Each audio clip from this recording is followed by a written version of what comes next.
महत्वाची बातमी ठाण्याहून मुंबईच्या दिशेने येणाऱ्या मार्गावरची वाहतूक संथ गतीने सुरू असल्याची माहिती आहे। नितीन कंपनी ब्रिजवरती डंपरची कारला धडक बसली आहे। अपघातामुळे वाहतूक मंदावलेली आहे। 3 ते 4 किलोमीटर पर्यंत वाहनांच्या लांबच लांब रांगा लागलेल्या आहेत। त्या दरम्यानची दृश्य आपण पाहतोय। वाहतूक कोंडी या ठिकाणी निर्माण झालेली आहे।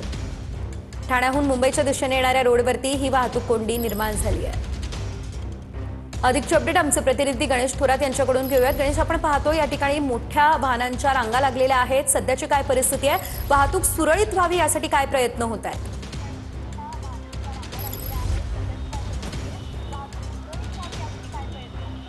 नक्कीच सेजल, पाहायला गेलं तर आपण सध्या या ठिकाणी वाहतूक कोंडी दाखवू शकतो।